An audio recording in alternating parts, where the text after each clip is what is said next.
Hi guys, welcome back to Raji vlogs. ఈరోజు మనం వచ్చేసి టేస్టీగా పన్నీర్ బిర్యానీ ఎలా చేసుకుందామో చూసేసుకుందాము. ఫస్ట్ నానబెట్టుకున్న బియ్యం ఉంచుకోవాలి. తర్వాత పాలు పెట్టుకోవాలి. తర్వాత 2 లెమన్స్ కట్ చేసుకొని దాని రసం మొత్తం వాటర్లో మిక్స్ చేసుకొని పాలల్లో వేస్తూ కలుపుతూ ఉండాలి. ఇక్కడ నేను చూపిస్తున్న విధంగా కలుపుతూనే ఉండాలి, లేకపోతే పాలు విరగవన్నమాట. మధ్యలో విరిగి సరౌండింగ్స్ అంతా అలానే ఉండిపోతుంది. సో అందుకే పాలు కలుపుతూనే ఉండాలన్నమాట. వాయిస్ చేంజ్ అయింది అనుకుంటున్నారు కదా, నాకు సర్దేసింది అనమాట బాగా. సో అందుకే తర్వాత మొత్తం వేసేసుకొని తీసుకోవాలి. తర్వాత ఇలా మంచిగా పాలు విరిగిపోతాయి అన్నమాట. తర్వాత ఇలా కాటన్ క్లాత్ తీసుకొని జల్లెడ తీసుకోవాలి. ఇలా నేను చూపిస్తున్న విధంగా పెట్టుకోవాలి. తర్వాత మనం విరగొట్టుకున్న పాలను తీసి ఇలా చేసుకోవాలి. ఇక్కడ నేను చూపిస్తున్న విధంగా సపరేట్ చేసుకోవాలన్నమాట.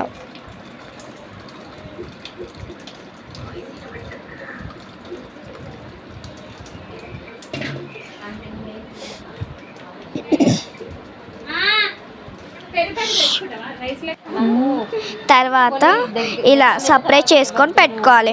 తర్వాత స్పూన్తో ఇలా అనాలి, లేకపోతే మీకు వేరు కావు.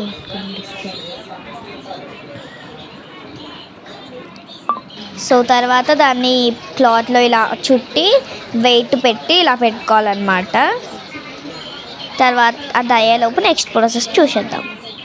తర్వాత మనం నానబెట్టుకున్న బియ్యం తీసుకొని కడిగి ఇప్పుడు మనం రైస్ ఎలా బాయిల్ చేస్తామో అలా బాయిల్ చేసుకోవాలి. తర్వాత పన్నీర్ తీసి చూద్దాం. వావ్, ఎంత బాగా వచ్చిందో. తర్వాత స్పూన్తో కట్ చేసుకోవాలి. వాటర్ అంతా పోయే వరకు అది అలాగే ఉండనివ్వాలి. నేను మీకు 30 minutes ఆఫ్టర్ చూపిస్తున్నాను రైస్ బాయిల్ అయిన తర్వాత. సో ఇలా నేను చూపిస్తున్న విధంగా పీసెస్ కట్ చేసుకోవాలి. కొంచెం పెద్ద సైజులో కట్ చేసుకోవాలి. కొంచెమే చేసాము పన్నీరు, సో అందుకే రైస్కి సరిపోతుంది. ఇలా ఉండాలి పన్నీర్, కొంచెం కూడా వాటర్ ఉండకూడదు. సో ఒకవేళ మీకు వాటర్ ఉంటే ఫ్రిడ్జ్లో పెట్టేసేయండి, గట్టిగా అవుతుంది. తర్వాత ఆనియన్స్ సన్నగా కట్ చేసుకున్నవి డీప్ ఫ్రై ఇలా బ్రౌనిష్ కలర్ వచ్చే వరకు చేసుకొని వాటిని సపరేట్ చేసుకోవాలి.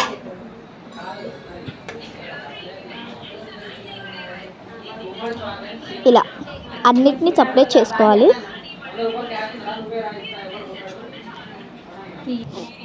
తర్వాత అదే ఆయిల్లో మనం చేసుకున్న పన్నీర్ని వేసుకోవాలి.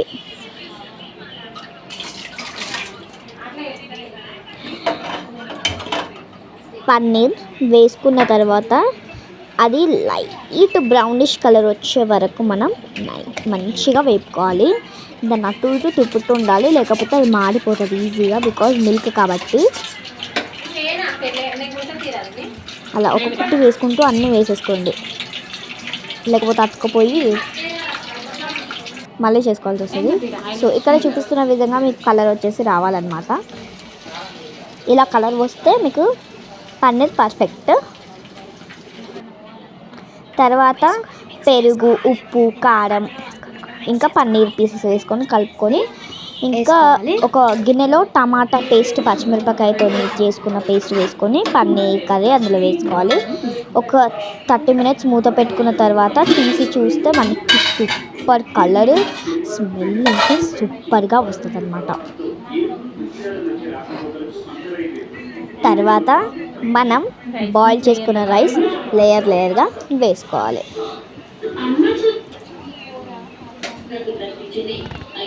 ఇలా మొత్తంగా లేయర్ వేసుకున్న తర్వాత కొత్తిమీర కడిగి వేసుకోవాలి.